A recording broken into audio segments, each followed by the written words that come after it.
ശരീരത്തിന് രണ്ട് ഹൃദയം ഉണ്ടെന്ന് പറഞ്ഞാൽ നിങ്ങൾ വിശ്വസിക്കുമോ? ഇന്നത്തെ കാലത്ത് ഭൂരിഭാഗം ആൾക്കാരും നിന്നിട്ടോ അല്ലെങ്കിൽ കണ്ടിന്യൂസ് ആയിട്ട് ഇരുന്നിട്ടോ ചെയ്യുന്ന ജോലികളാണുള്ളത്. ചെയ്യുമ്പോൾ കാലിലോട്ട് ഫുള്ള് ബ്ലഡ് വന്ന് പൂണിയാണ്, ആ രക്തക്കൊഴല് വികസിച്ച് രക്തക്കൊഴലിൽ അങ്ങനെ കുറെ ഡാമേജ് ഉണ്ടായിട്ട് അങ്ങനെ ആയി മാറുന്ന ഒരു അവസ്ഥയാണ് വെരിക്കോസ് വെയിൻ എന്ന് പറയുന്നത്. നമ്മുടെ ശരീരത്തിൽ രണ്ടാമത്തെ ഹൃദയം എന്ന് ഉപമിക്കാൻ പറ്റുന്ന ഒരു സ്ഥലം നമ്മുടെ ഈ കാലിൽ തന്നെയാണ്.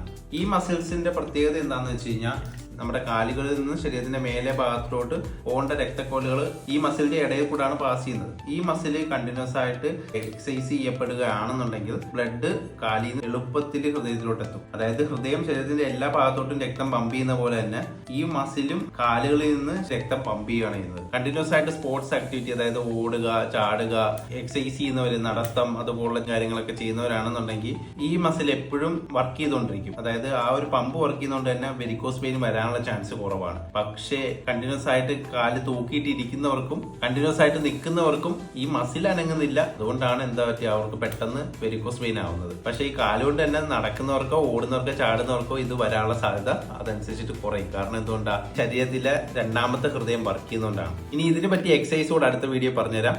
നെക്സ്റ്റ് വീഡിയോ കാണാം. ബൈ.